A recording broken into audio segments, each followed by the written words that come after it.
En esta parte del programa me interesaba, un poco cerrando lo que veníamos en el otro bloque y metiéndonos en la actualidad, esto que decía Marta, de los dirigentes que se tienen que formar en esa adversidad, ¿no?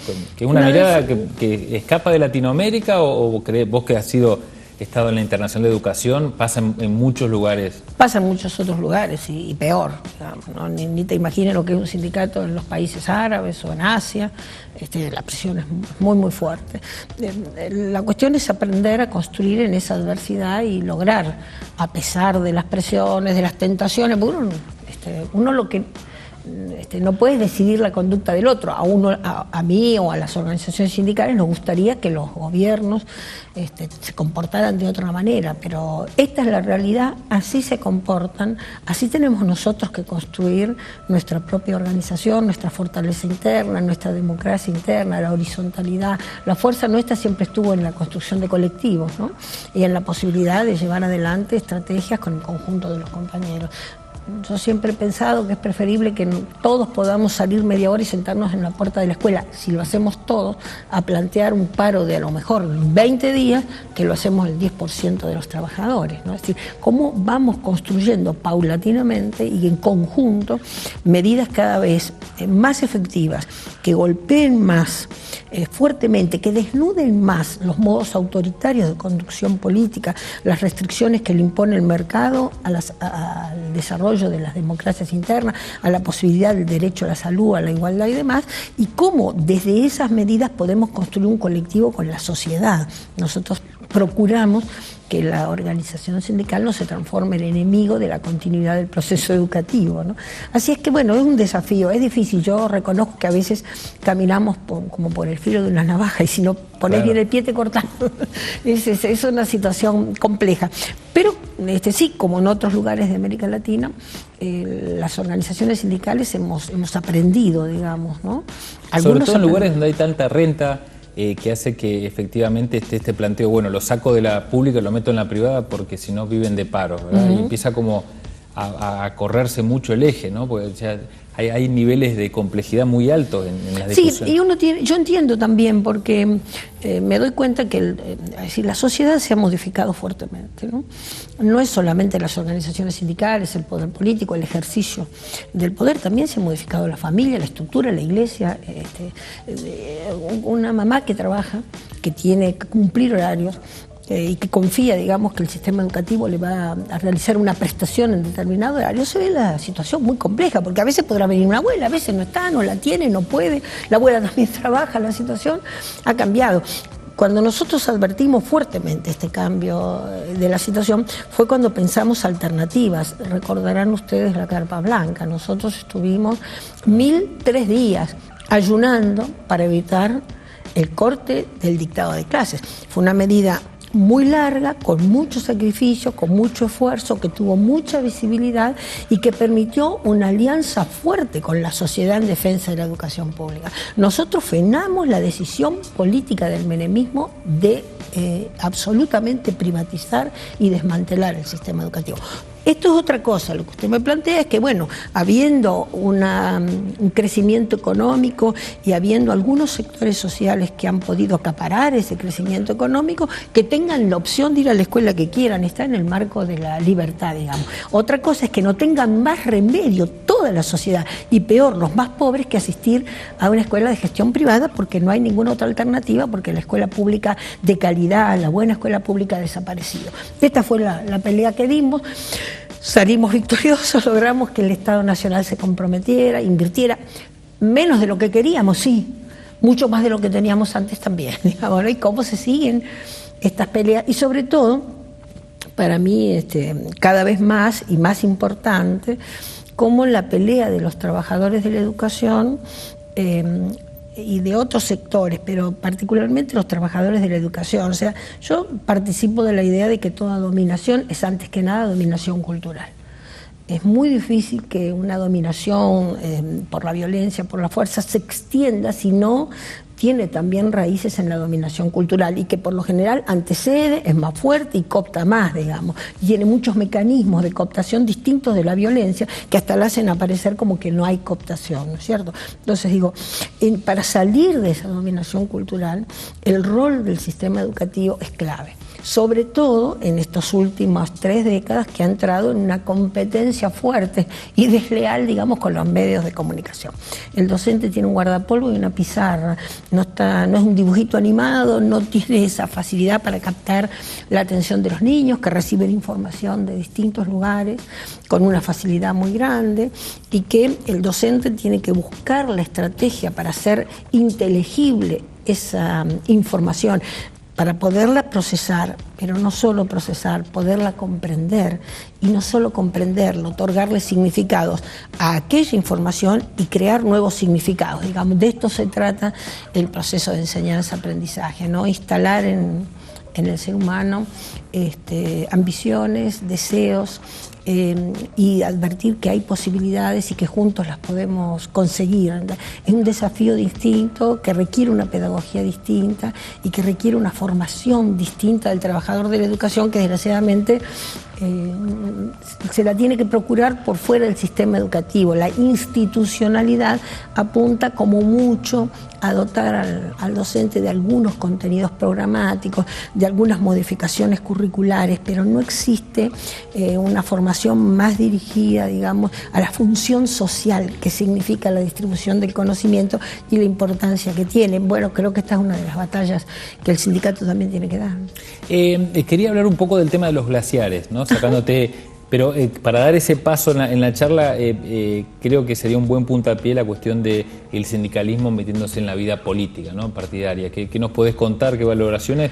Y ya ahí el tema medioambiental, que también manejás mucha información. Mira vos, paradojalmente, yo accedí al conocimiento de la problemática de los glaciares en el sindicalismo docente, no fue en la vida política. Fui presidenta de la Internacional de la Educación en América Latina mucho tiempo, no sé, 2 o 3 periodos. O sea, 7, 8, 9 años. En una oportunidad voy a Chile, y Chile contrasta, digamos, con Argentina. Cuando vos vas a la República Argentina, sabes que seguro vas a encontrar los accesos al centro de alguna manera cortados, porque hay una marcha, porque hay una movilización, una jornada de protesta, un acampe, claro, o lo que fuera. En Chile eso era muy difícil que pasara. No solo en la dictadura, ahora también existe una regulación distinta, digamos, de los procesos sociales. Y me voy y me encuentro cortado Santiago de Chile, y llegamos tarde a la reunión, y digo, ¿qué pasa? Me dice, son los regantes de Huasco. Digo, ¿qué es esto? Me cuentan que las personas que han sido elegidas, digamos, para suministrar el agua a las cosechas, particularmente a las vides, digamos, que no tenían agua. Me digo, ¿cómo que tiene agua? ¿Y qué vamos a hacer? ¿Llover? Le digo, ¿cómo es el corte? ¿Por qué? Me dice, no, porque el agua se la sacan las mineras. Ahí me entero, estoy hablando de hace 15 años, ¿no?, de esta disputa por el agua dulce y por el derecho al agua. ¿Y qué estaba significando este modelo que inocentemente, y te hablo de hace 20 años, yo creía que el trabajador no tuviera que estar sometido en el socavón de una mina, era una ventaja porque trabajaba al aire libre, y pensaba que, digamos, habían encontrado una metodología para que la minería no fuera como era fatal para muchos trabajadores, los enfermaba de los pulmones y demás. Después me fui enterando de qué significaba. Una cosa es, digamos, la publicidad que tiene un sistema de explotación, un sistema de producción, y otra es la realidad, ¿no? Y ahí fue el primer golpe que tuve con la disputa por el agua. Ahí me enteré, y siempre pensé, bueno, lo importante que era, o que sería, que los trabajadores de la educación pudiéramos enseñar estas cosas, para que los chicos tuvieran de entrada un conocimiento fiel, no solamente de la belleza del glaciar, de lo blanco, de cómo está ubicado, cuánta agua contiene, sino que entraba en la vida social en una disputa fuerte por el derecho al acceso al agua, para la vida de los pueblos, para el desarrollo de los pueblos, de las comunidades, o para el desarrollo de un sistema de explotación absolutamente contaminante y que exporta absolutamente toda la riqueza. Entonces digo, bueno, esto, digamos, me sirvió después para para poder trabajar la ley de glaciares y otros proyectos de ley en defensa del ambiente, ¿no? Son debates que aparte están presentes en toda la geografía del continente, ¿no? Incluso estos días estaba estudiando mucho la cuestión de Ecuador, que hay un gobierno que abiertamente se declara socialista, digamos como que está en el ALBA, un motorizador de cambios, pero por ejemplo en esto tiene conflictos incluso fuertes con una gran polémica, digamos, con pueblos originarios, ¿no? Como que no escapan. Igual, el tema del TIMNIS ahí es, o sea, las carreteras, ¿no? No digo lo que es lo mismo Ecuador que Perú, digamos, que tiene esto de Cajamarca, el proyecto Conga, que por donde uno lo ve es increíble, ¿no? Absolutamente nocivo. Bueno, pero, a ver, acá hubo un insumo sustantivo de parte de los países dominantes y de los grupos económicos, que fue en tiempos, digamos, de la ganancia petrolera exacerbada, cuando el barril de $3 o $5 pasó a costar 100, digamos, hubo un ingreso, digamos, de dinero fácil para los grupos económicos grandioso. Y eso, había que ubicar ese dinero. Y se ubicó en la deuda de los países, es decir, se le prestó con pocos requisitos, con pocos recaudos, digamos, con pocas garantías, pero en el país quedó sujeto, digamos, fuertemente. Y esa sujeción forzó la construcción de determinadas políticas, de determinadas liberalidades, la erradicación de determinados grupos económicos y particularmente para América Latina y para África, Sudáfrica en particular y algunos sectores de Asia, la erradicación de los sistemas de producción más contaminantes que Europa y Estados Unidos habían decidido erradicar por las conflictividades que le traía con sus propias comunidades. Entonces acá viene la minería, viene la siderurgia más contaminante, los procesos agrícolas y ganaderos más contaminantes, como el tema de los feedlots o los temas del latifundio genético, digamos, de la soja a base de agrotóxicos y de agroquímicos, ¿no? Todos esos sistemas y todos esos procedimientos fueron impulsados fuertemente. Acá se lo llama inversión, en realidad de lo que se trata es de producir, digamos, los mínimos gastos, pues están absolutamente subsidiados en la producción, en la electricidad, en la realización de carreteras, en el salario de los trabajadores, en las facilidades de exportación, en la liberalidad para el manejo de capital, en el costo de la energía. Es decir, hacen una inversión irrisoria. Hay historia de estudios de esto en la República Argentina, muchos y buenos, en las universidades y de parte de investigadores particulares, respecto de una inversión muy baja, una explotación muy fuerte, un neoextractivismo espantoso y un saqueo de los recursos no renovables. O sea, no solamente de los renovables, como la tierra, que también es relativamente renovable, pero de los no renovables muy fuertes, ¿no? Entonces, en base a esto, se plantea un crecimiento. Es decir, veníamos de un retroceso, de un neoliberalismo muy fuerte, y los actuales gobiernos promocionan este llamado crecimiento en base a un neoextractivismo que ya no, es decir, en tiempos anteriores la sociedad rechazaba este extractivismo, este saqueo de los recursos naturales, la explotación petrolera por parte de las empresas. Acuérdense en el 58 cuando Frondizi resuelve la explotación del petróleo por parte de grupos extranjeros, hay una resistencia social. Ahora eso no se ha producido, lo llaman inversiones. Es más, hay todo un fogoneo en varios medios de comunicación respecto de la importancia de esas inversiones y que si nosotros no le damos garantías y seguridades se van a ir. O sea, bueno, todo el verso. O anteponer como que el ambientalismo tiene un discurso troglodita y que el presente... Bueno, aparte esto, ¿no? La descalificación del ambientalismo como si fuera un prurito, digamos, y que poco tuviera que ver con la vida y con la salud de los ciudadanos y con las posibilidades de seguir viviendo en la República Argentina, ¿no? Por cierto, no se difunde los procesos de desertificación, por ejemplo, que son fuertes en la República Argentina, a partir de la desaparición del 70% de los bosques en nuestro país. Nosotros estamos en condición de riesgo, ¿no? De riesgo fuerte.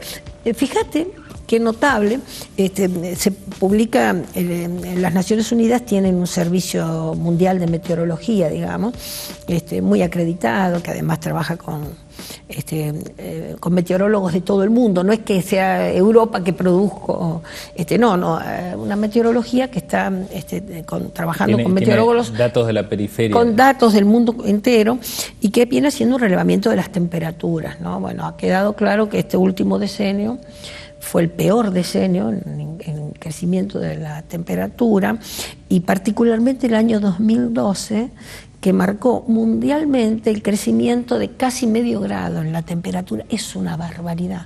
Es decir, nosotros estamos pensando que en 20 años vamos a llegar a 2 grados más, ya estamos en un punto, 1,5 grados más de la temperatura promedio, y hemos crecido en este último año medio grado, es decir, 0,44 de grado. Pero la República Argentina, el país del mundo que más creció 0,77, casi 1 grado la temperatura, ¿no? Entonces estamos en complicaciones ciertas. Bueno, por cierto, después decimos, qué barbaridad, cómo cambia el tiempo, las tormentas, las inundaciones, los vientos. Bueno, esto tiene que ver con este cambio, digamos, significativo. Es un hecho folclórico, ¿no? Y no... Claro, bueno, digo, estas cuestiones nos van a traer serias dificultades. No es una pequeña dificultad. Tenemos dificultades con las cosechas, tenemos dificultades con la siembra, tenemos dificultades con los rindes. Se logran a fuerza de modificaciones genéticas y de inversiones muy grandes en insumos fitosanitarios, digamos, como se suele llamar. Ahora vamos a decir, los sistemas de explotación agraria han venido destruyendo el suelo fuertemente, ¿no? Ahora comenzamos a destruir las montañas para arrancarle la montaña, por ejemplo, el potasio, para volver a nutrir el suelo. Es decir, rompemos el suelo, después rompemos la montaña para llevarle los nutrientes de la montaña al suelo. Es un símbolo, ¿no?, del capitalismo, ¿no? Es un símbolo del capitalismo y de los modos de producción y de reproducción del capitalismo que ya abiertamente son insustentables, ¿no? Es decir, vuelvo a decir, Europa ha comenzado a restringir esas formas de producción en el suelo europeo, no a restringir y a modificar las formas de producción. Entonces, esas formas de producción que restringe Europa se relocalizan en los países subdesarrollados, que le ponen no solamente menos límites, menos cotos, menos inspecciones, menos sabiduría, menos construcción de conocimiento, menos formación para los políticos que tienen que controlar, sino que también le ponen una cuota muy alta de desinformación con la población que tiene que escarbar la información, es decir, claro, la información pública no está suministrada, y por otra parte, lamento, pero una cuota alta de corrupción, ¿no? Hay municipios, aunque parezca difícil creerlo, en los que se regocijan cuando se instala un emprendimiento que contamina, porque ya saben que le van a mandar inmediatamente los inspectores, no para que deje de contaminar, sino para que pague una cuota elevada, claro, para que no se denuncie, no se publicite, no se informe. Es un accionar mafioso, ¿no? Es un accionar mafioso, por supuesto, en absoluta connivencia, ¿no? No son solo los gobiernos, ni son solo los empresarios, ni es solo la indiferencia o el desconocimiento social. Los procesos tienen una gran complejidad, tienen que ver con, sí, por supuesto, la dominación y la ganancia como eje vertebrador de las formas de producción, el consumo y el desarrollo económico y la corrupción como parte del ejercicio de la política, la indiferencia o el desconocimiento social, las técnicas y los sistemas productivos, la insuficiencia de la generación de un conocimiento alternativo. Nosotros tenemos debilidad en nuestros centros de construcción del conocimiento, en las propias universidades, en los propios centros del Estado, para investigar estos temas. Al contrario, se investiga alrededor de las necesidades y las demandas empresarias. ¿Qué nuevo químico, qué nuevo proceso, qué nuevo procedimiento para que puedan seguir haciendo las cosas como las están haciendo, ¿no? Entonces hay desvalimiento de parte de la sociedad, necesidades de trabajo, exclusión fuerte, el avance de la destrucción, digamos, del sistema industrial y el avance de las formas de producción agrarias que expulsan trabajadores en los dos sectores, ha producido una gran radicación de la población en centros urbanos que no están preparados absolutamente, ni desde la infraestructura, ni desde la atención sanitaria, ni desde la atención educativa, ni desde ninguna forma para contener esa población. Se radican sobre los basurales, digamos, ¿no? Estamos hablando de una indigencia fuerte, de una necesidad muy grande, de una gran desprotección, de un Estado ausente en estas cuestiones. Entonces, todo eso forma un plexo de complejidades muy grandes. No hay una causa y un efecto. Hay muchas causas, muchas concausas y muchos efectos que repercuten diferente sobre los distintos sectores sociales. Los más pobres siempre llevan la peor parte. Mientras cerramos esta charla con Marta, pensaba que Neuquén en estos días se presentaba como amicus curiae en el caso de Chevron, ¿no? Tenía el dossier de las 10 peores multinacionales y es la número 1, le gana a Vale. Bueno, pero será segunda. Nosotros tenemos un imán para traer lo peor de lo peor. Acá tenemos a todas, ¿no? Claro. Te agradezco mucho el tiempo, la verdad que hemos disfrutado mucho esta charla y bueno, esperamos tenerte pronto otra vez en Cartago. Bueno, con mucho gusto. Nosotros vamos a un corte y seguimos por este canal con nuestro Cartago.